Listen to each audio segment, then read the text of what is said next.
जी, आज हम लोग एपिसोड पढ़ेंगे 11 मेरी राहें तेरे तक के बाय मदीहा शाह। इबादत, तुझे पता है कल बॉस बहुत गुस्से में थे। मेरी प्यारी नैला, मुझे कैसे पता होगा मैं कौन सा ऑफिस आई थी।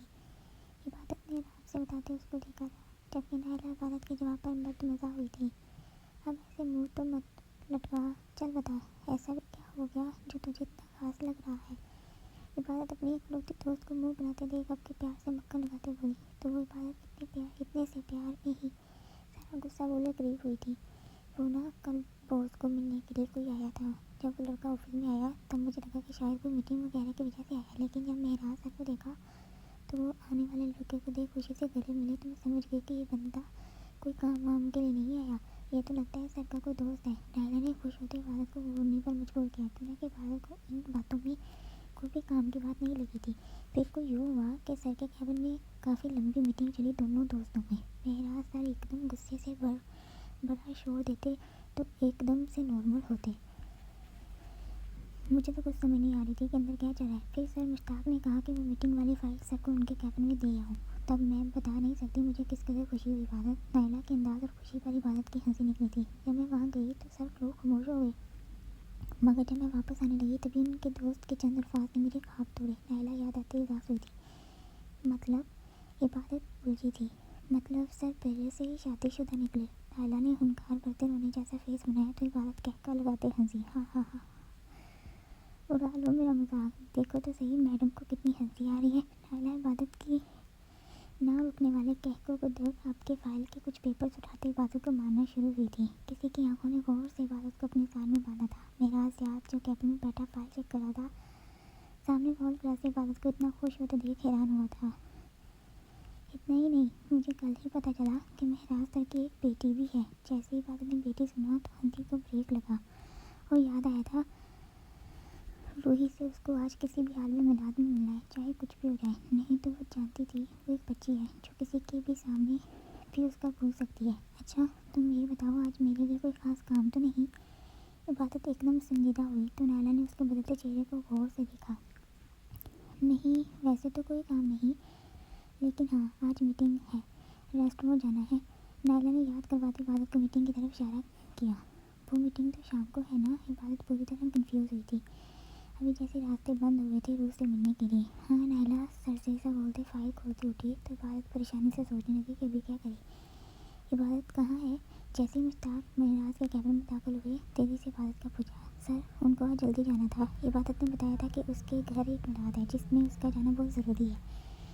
उन्होंने कहा कि वो शाम को ठीक टाइम से रेस्टोरेंट पहुंच जाएंगे। मुश्ताक ने जल्दी से बोलते महराज याद को गोया था, जबकि वो डर भी रहा था कि कहीं इबादत को जाने की इजाज़त पर उसको सजा न मिल जाए। इबादत के लिए मिलाद इतना खास। मेरा याद दिल में बढ़ती सोच को झटकते उठा था। ठीक है तो शाम को मीटिंग के टाइम पर आप बाकी लोगों के साथ टाइम से पहुंच जाना। अभी मुझे कुछ खास काम है तो मुझे घर जाना होगा। मेरा याद ने सोचते गया था और कैबिन से बाहर की तरफ पड़े थे। मुश्ताक कितनी देर पहले इबादत यहाँ से गई है। मेरा एकदम बुरा था। मुश्ताक अपने बॉस को देख जाने से डरा था। सर अभी कुछ देर पहले, अभी तो शायद वो नीचे पहुंची होंगी। मुश्ताक ने अंदाज़ा लगाते बोला तो मेरा याद तेज़ी से कदम उठाते लिफ्ट के अंदर दाखिल हुआ था। वहाँ सब लोग होंगे, मैं कैसे रूह से अकेले में बात कर सकूंगी। इबादत जो रोड पर खड़े रिक्शे को रोकने की कोशिश कर रही थी साथ में वहाँ का सोचते दिल में डर रही थी। या अल्लाह तू ही मुझे अच्छे से जानता है, तू ही मुझे कोई रास्ता वहाँ दिखाना। इबादत ने दिल में दुआ करते ऊपर वाले रब पर सब कुछ छोड़ा था। टाइम से जाऊँगी तो मौके पर रूह से बात कर सकूँगी। इबादत ने दिल में रोया था जबकि अभी गुस्सा आया था। चुना कि कोई रक्षा रोकने का नाम ही नहीं रह रहा था। जो भी रक्षा पास से गुजरा था वो पूरा का पूरा बता ही जा रहा था। इबादत अभी वो वैसे ही खड़ी हुई थी कि इबादत के बिल्कुल सामने सड़क पर मेहराज याद की गाड़ी रुकी थी और मुकाबले ने गाड़ी का शीशा नीचे करती इबादत को आवाज़ लगाई थी, जिसको इबादत ने सुनते ही इग्नोर किया था। ये क्यों यहाँ मुँह उठाकर आ गया है, एक तो मुझे इसकी समझ नहीं आती। वो गुस्से से दिल में भड़की थी। मेरा याद उसका बाहर चला देख समझ चुका था वो क्यों उसके पीछे भाग रहा था। वो कुछ समझने से कासर था, मगर फिर भी अपने असूलों के खिलाफ जाते मेरा याद गाड़ी से निकला था। इबादत ने धूप में ही खड़ी ही फाइल को आराम से ऊपर उठाया था ताकि धूप से वो बच सके। मेरा याद गाड़ी से निकल आंखों पर लगे सन ग्लासेस को ससी सा हाथ लगाते उसके बिल्कुल मुकाबल हार रुका तो इबादत ने दिल में बनने बड़े गुस्से को एक तरफ रखते अपनी हैरानगी से मेरा याद को देखा था। देख तो ऐसे रही है जैसे कोई एहसान कर रही हो। मेरा ज़्यादा उसके चेहरे को गौर से देखते देख दिल में बड़बड़ाया, जबकि सोचों को झटकते हुंकार भरते एक कदम उठाते इबादत के बिल्कुल सामने हुआ। इबादत ने माथे पर शिकन डाल दी मेहराज़ को गौर से देखा था, जबकि मेहराज़ इबादत की उठी पलकों को देख धीरे से अपना चश्मा उतारते उसी के अंदाज में गौर से देखने लगा। आपको यूँ था कि दोनों एक दूसरे को गौर से देख रहे थे। मेहराज़ का दिल जैसे इबादत की आंखों में कहीं गुम हुआ था। इबादत मेहराज़ को इतना गौर से देखते देख जल्दी से नजरें नीचे झुका गई, यूँ कि वो पल भर के लिए खुद पर हैरान हुई थी। इबादत ने आज से पहले कभी किसी को ऐसे न देखा था। मैं भी घर जा रहा हूँ चलो साथ में चलते हैं। मेहराज़ उसको नर्वस होते देख खुद की नज़रों का दायरा बदलते धीरे से गया। शुक्रिया, लेकिन मैं अपने घर खुद जा सकती हूँ, आप अपने घर जाएं। इबादत ने नर्वस होते जो ज़ुबान पर आया तेजी से बोला, तो मेहराज़ उसकी हालत गैर होते देख कर किसी जहरीला मुस्कुराया। मिस इबादत, अभी ऑफिस में मिस्टर मुश्ताक ने बताया था कि आपको किसी मिलाद में जाना था। मेहराज़ इतना कहते वापस से गिलास आंखों पर चढ़ाया, तो इबादत ने याद आते ही खुद पर गुस्सा करने के लिए ज़ुबान को दांतों में दबाया। सच, मुझे भी तो उसी के घर जाना है।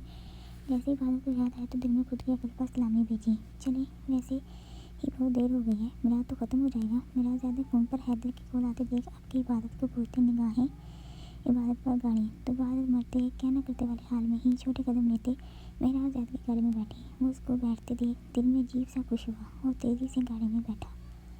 आनी तो नहीं आई सबके साथ। आनी ने तो कहा था कि वो मुझसे मिलने आएंगी, तो अभी तक आनी क्यों नहीं आई? वो जो लॉन में गेट के पास ही मौजूद थी, सब बच्चों को एक नज़र देख बड़बड़ाते रोने जैसी हुई।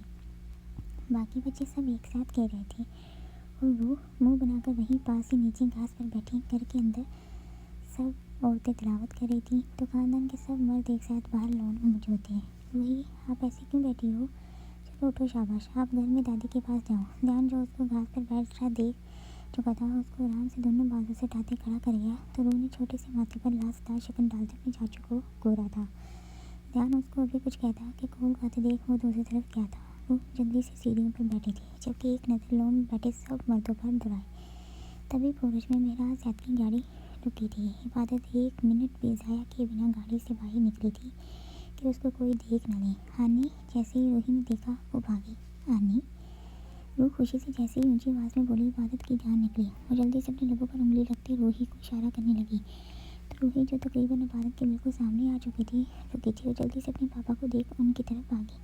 पापा, आप आ गए, मैं कब से आपका वेट कर रही थी। मेरा रूह को ऐसे देख हैरान हुआ था, जबकि इबादत वैसे ही चलती तेज़ी से अंदर गई।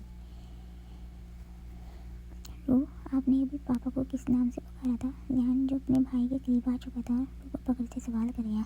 मैंने आनी कहा था पापा को। रूह ने मुंह को गोल करते मेराज को देखा था, जो उसके अंदाज को देख मुस्कुराया था। जारी है।